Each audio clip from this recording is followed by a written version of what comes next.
Hello everyone, welcome to UPSC Officers Way. In this video, we will be looking at UPSC CDS examination and basically of the subject English. जैसा कि आप जानते हो, English का importance इस exam में बहुत ही ज़्यादा है। तो देखते हैं डिफरेंट टाइप्स ऑफ कैटेगरीज का क्वेश्चन जो कि यूपीएससी सीडीएस एग्जामिनेशन में प्रीवियस ईयर्स में पूछे गए हैं, उनको हम एक स्मार्ट अप्रोच के साथ कैसे सॉल्व कर सकते हैं, क्विकली कैसे आंसर तक पहुंच सकते हैं।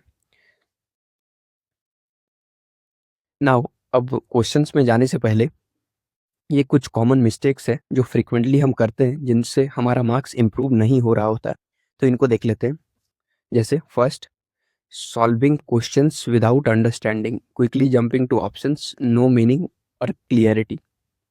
ठीक है, तो बहुत बार हम क्या करते हैं, क्वेश्चंस को आधा अधूरा पढ़ के ऑप्शंस पे जंप कर देते हैं और आंसर को खोजने का ट्राई करते हैं।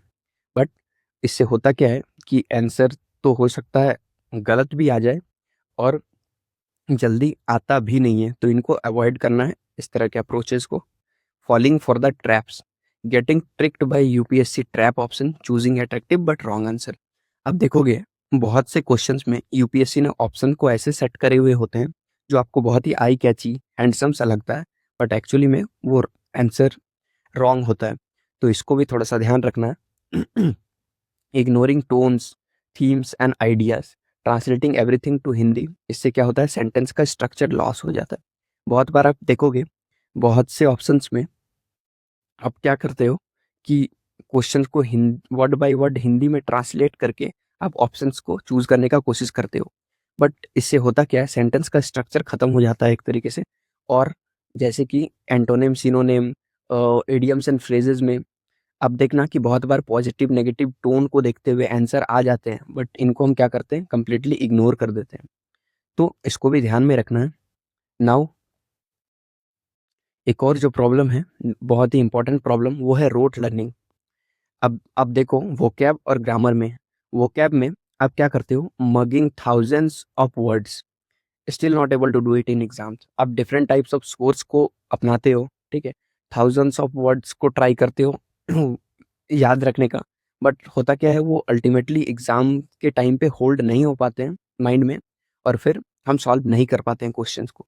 ग्रामर में भी रीडिंग एवरीथिंग, जैसे पार्ट्स ऑफ स्पीच, आप नाउन प्रोनाउन बहुत कुछ पढ़ लेते हो, इनफ नॉलेज भी होता है आपके पास, बट अब देखना जैसे एरर्स के क्वेश्चन में आपको कंफ्यूजिंग सा लगता होगा, आप not able to apply to question, आप अप्लाई नहीं कर पाते अपना जो भी नॉलेज है। तो इनको पढ़ने का लिमिटेड सोर्स क्या है और कहाँ से पढ़े, वेयर टू स्टडी। तो जिससे आपका क्या हो, एक लिमिटेड सेट ऑफ वोकैब भी आपके पास हो और ग्रामर का भी अच्छा खासा आपके पास नॉलेज हो, ताकि आप क्वेश्चन को सॉल्व कर पाओ। तो आप वीडियो में बने रहो। At the end of this video I will explain कि हाउ टू स्टडी, कैसे करना है इन दोनों को और कहाँ से करना है। तो आप जरूर चेकआउट करना, बने रहो वीडियो में। तो चलिए स्टार्ट करते हैं और देखते हैं क्वेश्चन को हम कैसे सॉल्व कर सकते हैं। तो ये पहला टाइप है जिसमें दो सेंटेंस दिए हुए हैं और आपको बोल रहा है कि सेंटेंस टू सेंटेंस वन से कैसे रिलेट कर रहा है। तो पहले दोनों सेंटेंस को अच्छे से पढ़ते हैं। क्या बोल रहा है, पहले सेंटेंस में बोल रहा है awareness about one's own personality type is very important. ठीक है, सेंटेंस टू में बोल रहा है self awareness is a difficult goal for most people. ठीक है, तो मैंने दोनों सेंटेंस को पढ़ लिया। अब देखते हैं कैसे इसको लॉजिकली सॉल्व कर सकते हैं, एक बेटर वे क्या है। तो जैसे ही मैंने दोनों सेंटेंस को पढ़ा, मुझे देखा कि कुछ कीवर्ड हैं S1 और S2 में। जैसे S1 में आप देखो इंपॉर्टेंस का बात हो रहा है, तो यहाँ पे मैं क्या करता हूँ, इंपॉर्टेंस को मार्क कर लेता हूँ। ठीक है, S2 में देखो अब डिफिकल्टी लेवल का बात हो रहा है, तो यहाँ पे मैं डिफिकल्ट को मार्क कर लेता हूँ। ठीक है, अब क्योंकि मुझे S2 को लिंक करना है S1 के साथ, तो मैं S2 को एक बार और पढ़ता हूँ और इस बार ऑप्शन के साथ पढ़ता हूँ। ठीक है, तो self awareness is a difficult goal for most people, contradict the first. तो क्या ये S2 जो है S1 के साथ कॉन्ट्राडिक्ट कर रहा है क्या? अब कॉन्ट्राडिक्ट का मतलब होता है डिनाई कर देना कंप्लीटली। ठीक है, मतलब अगर S1 ट्रू है तो S2 को फॉल्स होना पड़ेगा, या तो S2 ट्रू है तो S1 को फॉल्स होना पड़ेगा, कंप्लीटली एक तरह से कॉन्ट्राडिक्ट करे, काट दे, अगेंस्ट में चले जाए, तो उसको कहते हैं कॉन्ट्राडिक्ट। अब अगर आप थोड़ा सा ब्रॉड तरीके से सोचो, यहाँ पे वर्ड के बेसिस पे जाओ, तो S1 में बोल रहा है कि इम्पोर्टेंट है, S2 में बोल रहा है डिफिकल्ट है। तो मतलब S1 थोड़ा सा पॉजिटिव साउंड कर रहा है, S2 थोड़ा सा नेगेटिव साउंड कर रहा है। तो आपको ऐसा लग सकता है कि कॉन्ट्राडिक्ट कर रहा है, लेकिन ये टोटली अगेंस्ट नहीं जा रहा है। तो आप देखो, और यूपीएससी ने बड़े ही इंटरेस्टिंग वे में पहले ऑप्शन में ही कॉन्ट्राडिक्ट को रखा है। तो ये एक तरह से आप कह सकते हो ये ट्रैप है, इसको आप अवॉइड करो, ये कॉन्ट्राडिक्ट नहीं है, और नेक्स्ट ऑप्शन पे स्विच करो। जैसे ऑप्शन बी, इट्स कॉन्ट्रापंटल। तो कॉन्ट्रापंटल इसको हम बाद में देखते हैं, पहले दूसरे ऑप्शन को चेकआउट कर लेते हैं कि उनमें क्या है। कंफर्म्स द फर्स्ट, ठीक है। अब S2 को S1 को कंफर्म करने के लिए S2 को अलाइन भी तो होना पड़ेगा उसके साथ, S1 के साथ। S2 S1 को सपोर्ट ही नहीं करता, क्योंकि S2 थोड़ा सा नेगेटिव सेंस में जा रहा है, तो इसको भी आप एलिमिनेट कर दो, ठीक है। अब डी को देखो, कॉन्ट्रास्ट। अब ये ऑप्शन काफी इंटरेस्टिंग है। कॉन्ट्रास्ट मतलब होता है डिफरेंस, ठीक है, डिफरेंस, ठीक है, या तो आप कह सकते हो स्लाइटली ऑपोजिट, ठीक है। मतलब S1 और S2 में डिफरेंस दिखाने के लिए हम कॉन्ट्रास्ट को यूज करते हैं।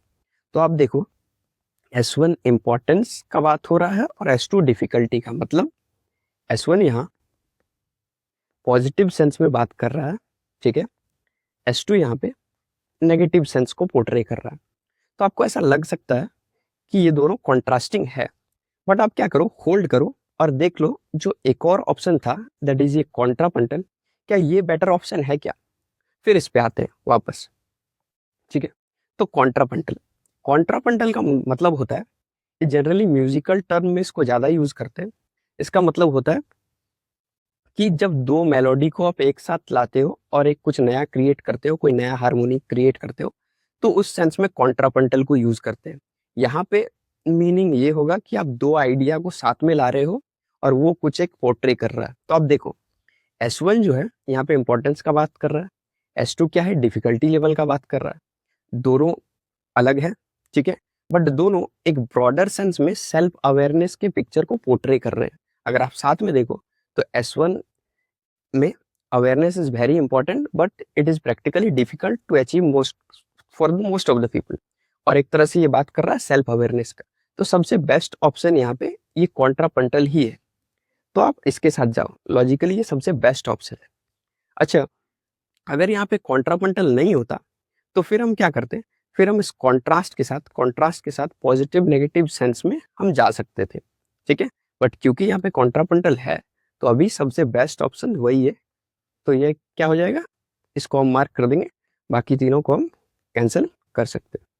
तो अब देखो, इस तरीके से आप इस क्वेश्चन को सॉल्व कर सकते हो। नाउ अब इस टाइप को देखते हैं, ये है S1 S6, इसको सेंटेंस रीअरेंजमेंट भी हम बोल सकते हैं। देखते हैं इसको कैसे सॉल्व कर सकते हैं। Montesquieu was a great philosopher of his time, तो ये है S1 और उसके नीचे S6। He supported constitutional monarchy in France like the English one, ठीक है। तो S1 और S6 को पढ़ने के बाद आप क्या करो, आप ऑप्शन पे जाओ और देखो, ये जो ऑप्शन में, चारों ऑप्शन में पहला सेंटेंस और लास्ट सेंटेंस, इसको लिंक करने का कोशिश करो S1 या S6 से, रेदर देन एक एक करके पढ़ने के बजाय।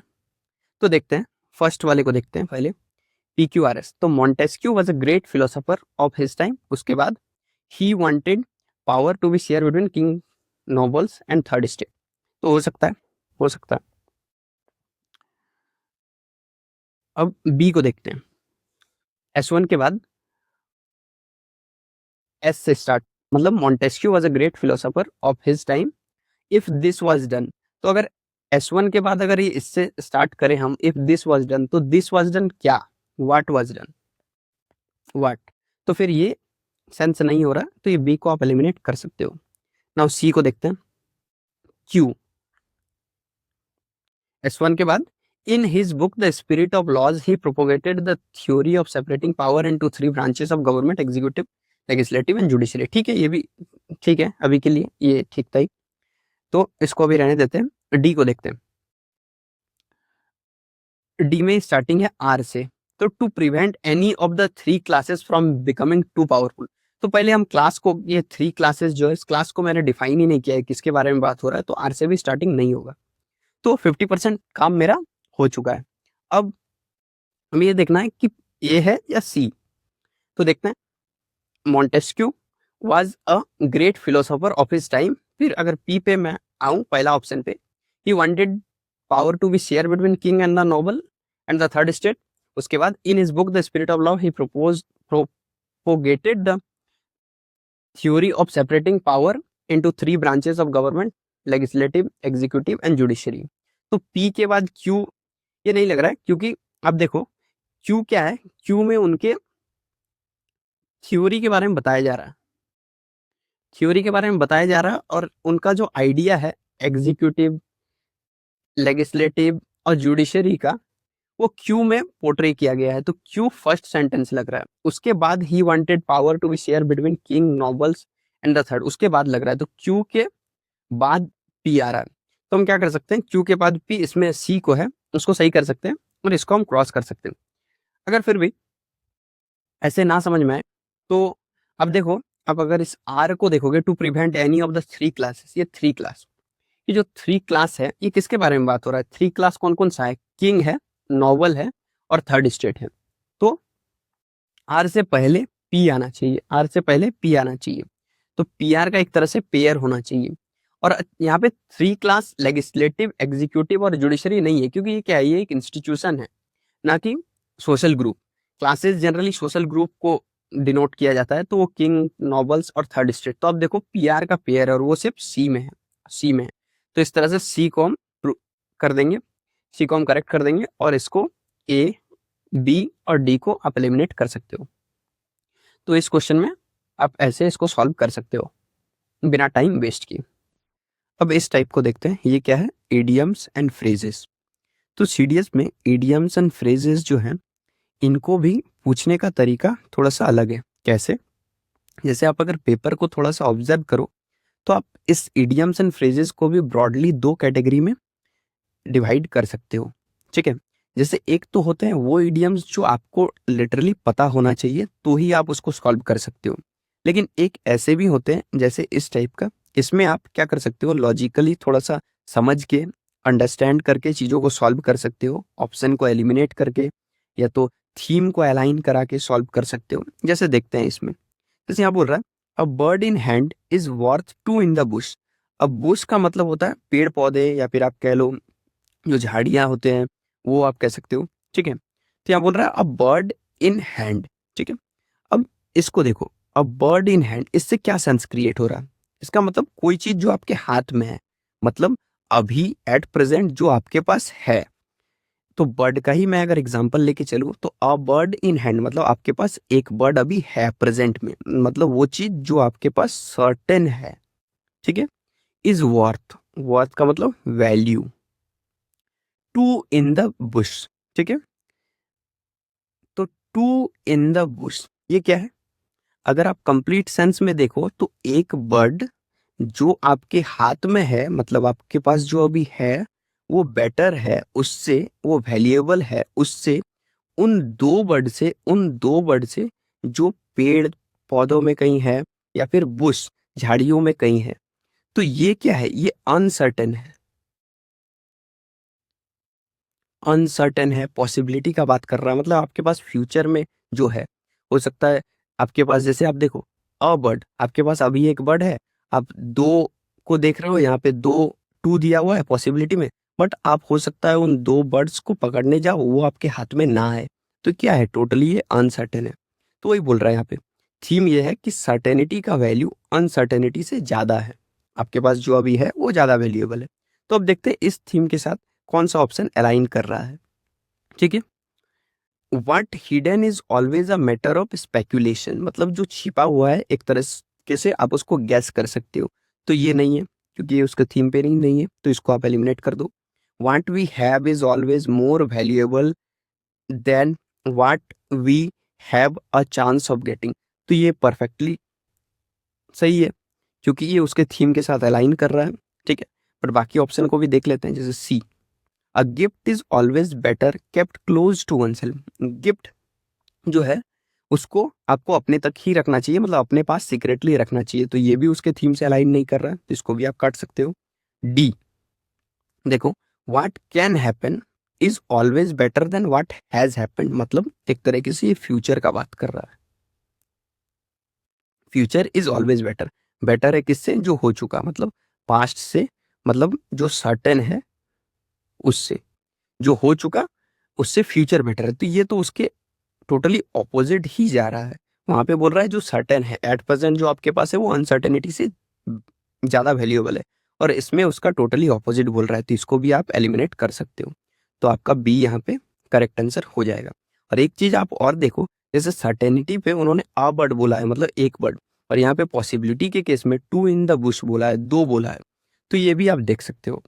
नाउ यहाँ आप देखो, जैसे अब बर्ड इन हैंड ये क्या है, सर्टेन है, टू इन द बुश ये क्या है, पॉसिबिलिटी को एक तरीके से डिनोट कर रहा है, तो ये इसको आप देख सकते हो। नाउ इस टाइप को सॉल्व करते हैं। अब ये क्या है, इसको PQRS और जनरली पारा जम्बल्ड भी बोला जाता है।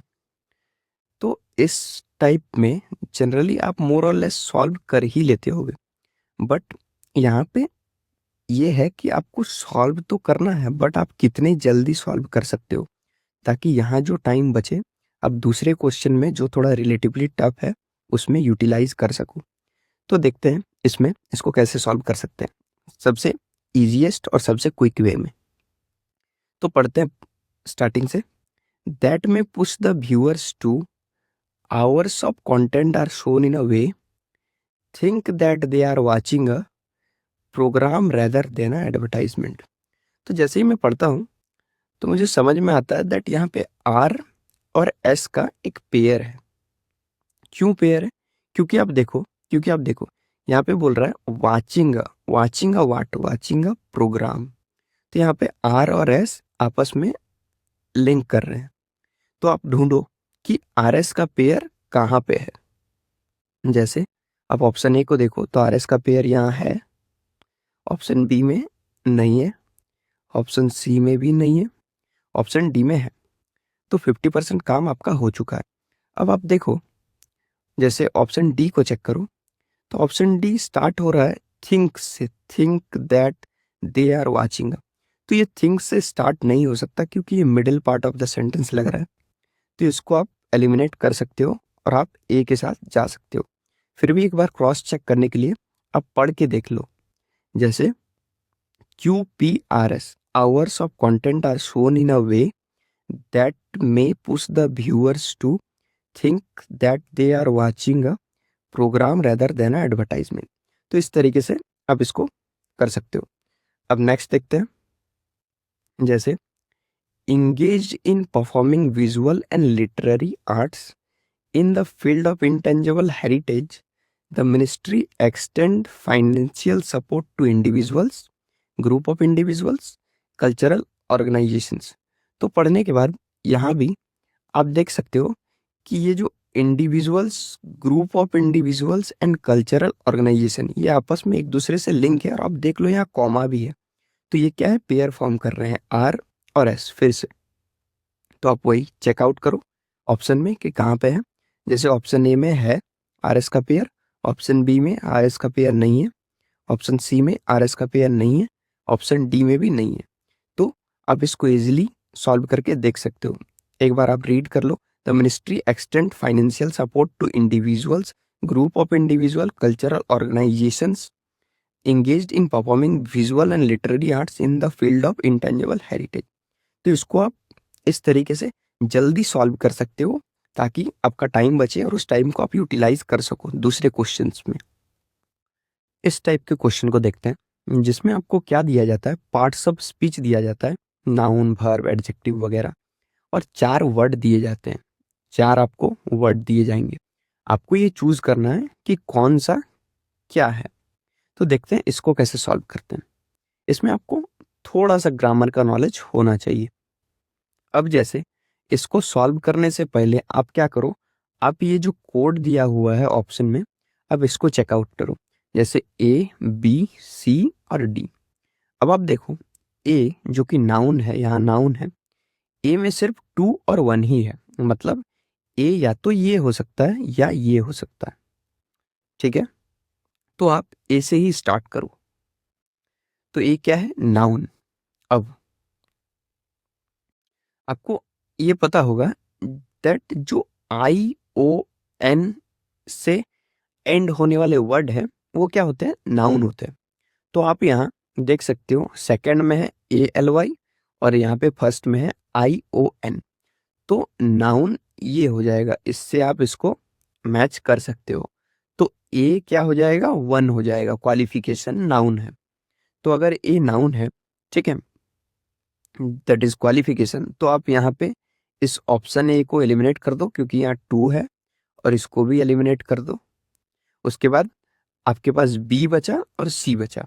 ना अब देखते हैं यहाँ पे बी में या तो वो 2 होगा या तो 3 होगा। तो बी में क्या है? भर्ब। अब भर्ब आपको पता ही होगा कि भर्ब किसको बोलते हैं? एक्शन वर्ड को बोलते हैं, मतलब जहां कुछ करने का सेंस बन रहा है। जैसे आप 2 को देखो कंडीशनली और 3 को देखो क्वालिफाई। तो 2 और 3 में क्वालिफाई, देखो आप एग्जाम के लिए क्वालिफाई करते हो, ठीक है, तो करने का सेंस कहाँ बन रहा है? क्वालिफाई में बन रहा है। तो क्वालिफाई क्या हो जाएगा? क्वालिफाई वर्ब हो जाएगा। तो आप क्वालिफाई को वर्ब के कैटेगरी में डाल सकते हो। तो बी आपका क्या हो जाएगा? 3 हो जाएगा। तो अब देखो B3 यहीं पे है, तो आप इसको एलिमिनेट कर सकते हो, इसको, ये करेक्ट हो जाएगा। ठीक है, अब एडवर्ब, एडजेक्टिव्स, जनरली एडवर्ब जो वर्ड होते हैं वो एलवाई से एंडिंग होते हैं। ठीक है, और आपका जो एडजेक्टिव है आईएनजी से होते हैं। तो ये आपको थोड़ा बहुत पता होना चाहिए। तो अगर आपके पास बेसिक थोड़ा बहुत नॉलेज है तो आप इस तरह के क्वेश्चन को इजीली सॉल्व कर लोगे। और बेस्ट वे क्या है? सबसे पहले आप इसको चेक करो, क्योंकि यूपीएससी सीडीएस में अब देखो कि ऑप्शन को बहुत ही इंटरेस्टिंग वे में वो लोग सेट करते हैं। जैसे ए में देखो आप 2 है तो डी में 1 है, ए में यहाँ 2 है तो डी में 1 है। तो अगर आप किसी एक को एलिमिनेट कर देते हो, ठीक है, तो आपका ऑटोमेटिकली दूसरा वाला जो आंसर है वो आ जाता है। तो इस तरीके से आप इसको कर सकते हो। आइए अब इस कॉम्प्रिहेंशन को सॉल्व करते हैं। सीडीएस में कॉम्प्रिहेंशन भी पूछा जाता है, कभी एक पूछ देते हैं, कभी एटलीस्ट 2 तो पूछते ही हैं।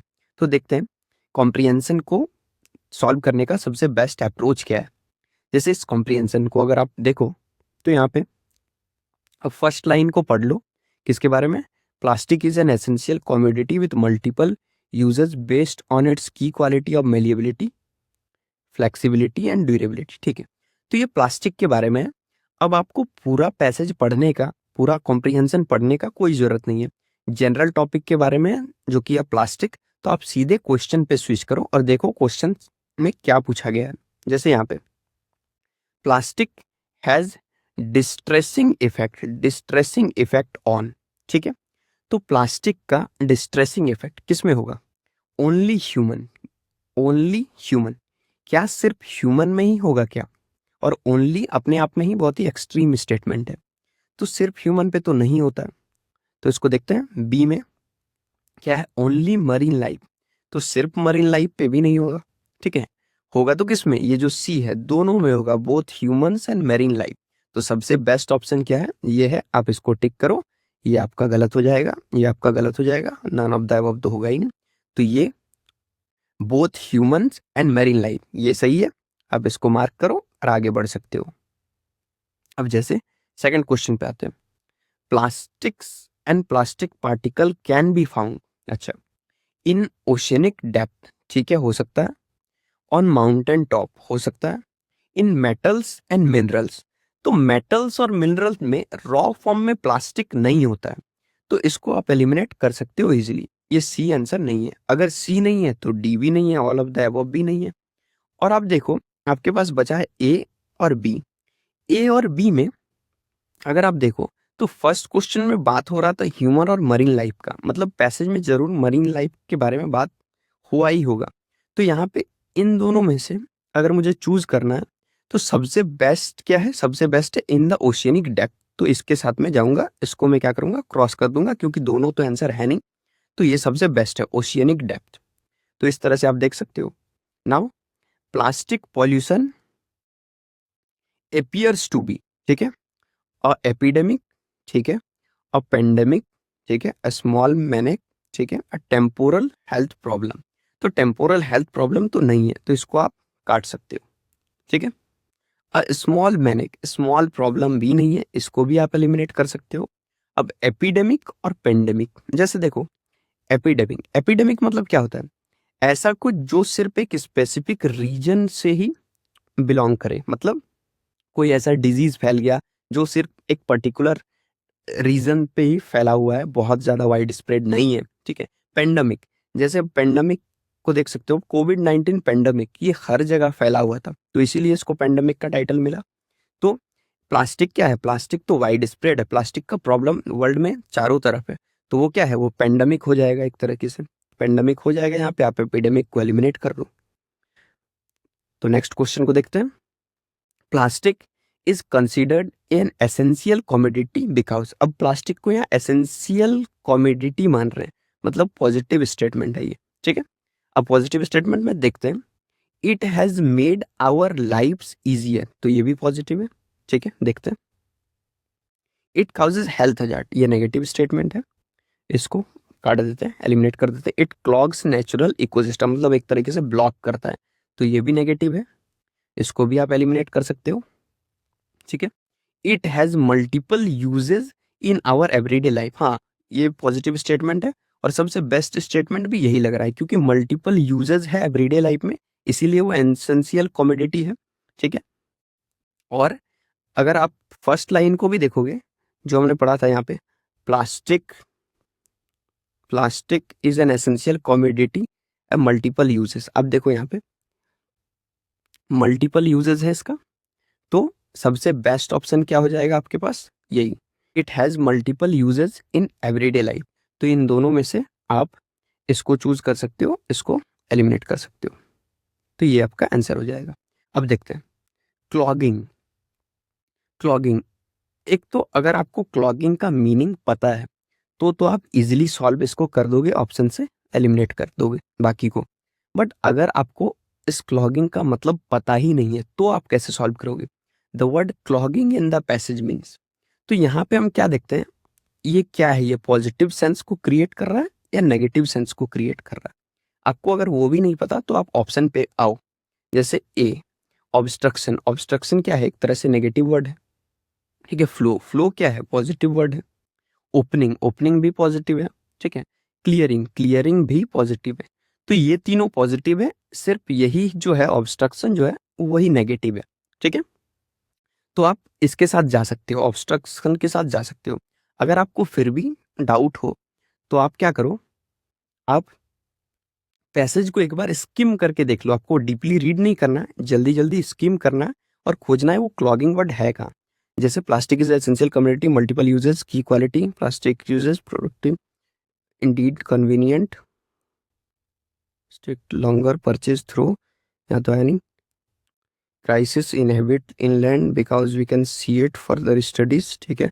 Plastic,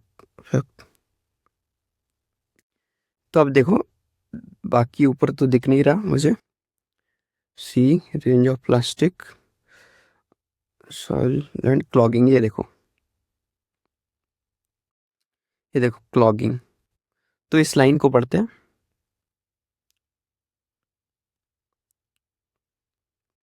plastic pollution also wreaks havoc on land, clogging drains and preventing rainwater from soaking। तो क्लॉगिंग ड्रेन्स मतलब प्लास्टिक क्या करता है, लैंड में बहुत ही ज्यादा प्रॉब्लम क्रिएट करता है, क्लॉग्स कर देता है ड्रेन को, तो एक तरह से रेस्ट्रिक्ट कर देता है ड्रेन को। तो यहाँ पे आप देख सकते हो, यहाँ से भी नेगेटिव सेंस क्रिएट हो रहा है, तो यहाँ भी रेस्ट्रिक्स और ऑब्स्ट्रक्शन, ये बिल्कुल आपका सही हो जाएगा। तो आप इस तरह से इसको सॉल्व कर सकते हो। तो अब देखो कोई भी जनरल थीम पे अगर कॉम्प्रिहेंशन आ रहा है तो उसके एक बार आप फर्स्ट लाइन को पढ़ लो, ठीक है, और आप क्वेश्चन पे स्विच करो, तो अब देखो generally most of the question इस तरीके से सॉल्व हो जा रहे हैं, ठीक है। हाँ हो सकता है किसी में एक दो क्वेश्चन आपसे ना हो तो फिर आपको वो पैसेज पढ़ के थोड़ा सा देखना पड़ेगा, but most of the question ऐसे हो ही जाते हैं। तो इस तरीके से आप इसको सॉल्व कर सकते हो, आपका टाइम बहुत ज़्यादा सेव हो जाएगा। तो इस तरीके से आप देख सकते हो कैसे आप डिफरेंट क्वेश्चन को अलग अलग तरीके से अप्रोच कर सकते हो। Now back to the question, vocab और ग्रामर क्या लिमिटेड सोर्स है और कहाँ से इसको पढ़ें? क्योंकि आप अगर सीडीएस के पैटर्न को ऑब्जर्व करोगे तो आप देखोगे कि अभी का एग्जामिनेशन में, ठीक है, वोकैब का नॉलेज तो आपके पास होना चाहिए, ठीक है, एक अच्छा सेट ऑफ वोकैब आपके पास होना चाहिए, तब आप क्वेश्चन को इजीली सॉल्व कर सकते हो। तो देखते हैं वोकैब को हम कहाँ से कर सकते हैं और कैसे कर सकते हैं। वैसे वोकैब, ठीक है, अब इसको आप कर सकते हो, एक बुक आता है वर्ड पावर मेड इजी, ठीक है, बाय नॉर्मन लुइस, ठीक है। ये बहुत ही अच्छा बुक है। इसमें क्या है, आपको रूट वर्ड से ये बताया गया है कि वर्ड कैसे फॉर्म होते हैं और उनको आप कैसे याद रख सकते हो। फॉर एग्जाम्पल,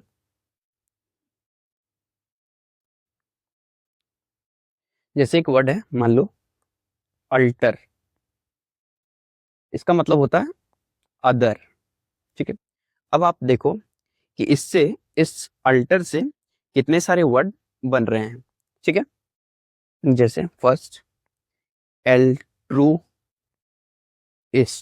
ठीक है, सेकंड में अल्टरनेटिव, ठीक है, थर्ड देख लो आप अल्टरकेशन, ठीक है, fourth alteration, now fifth unaltered, ठीक है, सिक्स अल्टर को आप अगर ईगो के साथ कंबाइन कर दो तो अल्टर ईगो, ठीक है। अब देखो ये जो 6 वर्ड है ये मोर और लेस इसी के थीम पे अलाइन कर रहे हैं। कैसे? एल्ट्रुइस्ट, एल्ट्रुइस्ट का मतलब होता है वो जो दूसरों के वेलफेयर के बारे में आगे सोचे, तो उसको एल्ट्रुइस्ट बोलते हैं। अल्टरनेटिव, ठीक है, अल्टरनेटिव, अल्टरनेटिव मतलब क्या? दूसरा चॉइस। अल्टरकेशन मतलब दूसरों के साथ आर्ग्यूमेंट करना। अल्टरेशन मतलब कोर्स ऑफ चेंज या फिर चेंज प्लान में चेंज होना, ठीक है, तो दूसरे तरफ चले जाना। अनअल्टर्ड, अनअल्टर्ड मतलब होता है अन, नेगेटिव सेंस बन रहा है यहाँ पे अल्टर्ड के साथ, तो हो जाएगा जो चेंज ना हो। अल्टर को अगर आप ईगो के साथ कंबाइन कर दो तो अल्टर ईगो मतलब आपका दूसरा वर्सन, दूसरा सेल्फ, हिडन आइडेंटिटी जिसको बोलते हैं, ठीक है। तो अब देखो इस तरीके से अगर आपको सिर्फ ये याद है कि अल्टर मतलब क्या, और इनमें से आप मान लो कोई भी वर्ड को भूल भी जाते हो तो भी आप क्वेश्चन को सॉल्व कर सकते हो ऑप्शन को एलिमिनेट करके। तो इस तरीके से आप कर सकते हो। और नॉर्मल लुइस में आपको बहुत ज्यादा वर्ड को मगअप करने का जरूरत नहीं है। उनमें क्या है, छोटे छोटे एक्सरसाइज दिए हुए होते हैं, जैसे ये देख लो 10-15 मिनट्स में हो जाते हैं वो। टाइम एंड अगेन जैसे जैसे आप करते जाओगे तो आपको चीजें याद होती जाएंगी, ठीक है। तो जैसे यहाँ पे आप देख सकते हो कि यहाँ एल्ट्रुइस्टिक मतलब क्या, वेलफेयर, ये interested in welfare of other, ठीक है। उसी तरह से ये देख लो, ये अल्टर ईगो, ठीक है, वंस अदर सेल्फ, ठीक है।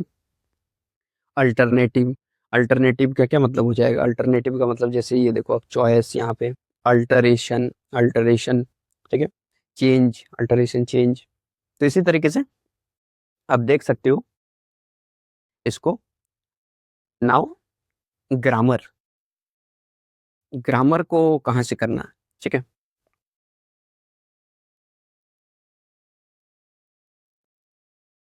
ग्रामर, ग्रामर का एक तो तरीका जो आपको पता ही होगा कि आप सब कुछ पढ़ लो, सारे पार्ट्स ऑफ स्पीच पढ़ लो और बहुत प्रैक्टिस करो, ठीक है। लेकिन उसमें भी नॉलेज होने के बावजूद भी बहुत बार हम नहीं कर पाते, जैसे एरर्स वगैरह के क्वेश्चन को नहीं कर पाते। तो इसका आप क्या करो, एक बुक आता है 120 रूल्स ऑफ ग्रामर, ठीक है, ये निमिषा बंसल मैम का है। निमिषा, शायद, हाँ, निमिषा बंसल मैम का है। तो इस बुक से आप कर सकते हो। ये इसमें 120 रूल्स दिए हुए हैं एरर के लिए, ठीक है। तो इनको आप करो, इससे आपका क्या होगा, बहुत ही ज़्यादा हेल्प हो जाएगा। तो इसको आप देखो और फिर PYQ, PYQ में आप ट्राई करो इनको अप्लाई करने के, रूल्स को अप्लाई करने का, एरर्स के क्वेश्चन में, ग्रामर्स के जितने भी क्वेश्चन हैं, तो इससे आपको बहुत बेनिफिट होगा। अब देखोगे जैसे कि ये नॉर्मल इसमें ये देखो जैसे आई भी ही लास्ट में एंड हो रहा है, ये वर्ड देखो आई भी इसे एंड हो रहा है, तो इसी तरह से AL से एंड हो रहा है, तो आपके उस पार्ट में हेल्प करेगा जिसमें आपको नाउन, प्रोनाउन, एडजेक्टिव को आइडेंटिफाई करना होता है। तो इस तरीके से आप इसको पढ़ सकते हो। ग्रामर आप यहाँ से देख लो तो आपका एक अच्छा सेट ऑफ वर्ड्स भी हो जाएगा, ग्रामर भी PYQ के साथ अगर आप प्रैक्टिस करोगे इस रूल्स को ध्यान रखते हुए, तो आपका एक तैयार हो जाएगा, बेस तैयार हो जाएगा जिससे आप सॉल्व कर सकते हो चीज़ों को सही तरीके से। ठीक है, तो थैंक यू एवरीवन, इस वीडियो में इतना ही रखते हैं। नेक्स्ट वीडियो से हम और क्वेश्चंस को देखेंगे और ट्राई करेंगे और बेटर वेज को सीखने का जिससे आप आंसर तक क्विकली पहुंच सको। तो अगर वीडियो अच्छा लगा तो लाइक करना, शेयर करना वीडियो को, एंड सब्सक्राइब जरूर कर देना, and right out your thoughts on the comment section. Thank you.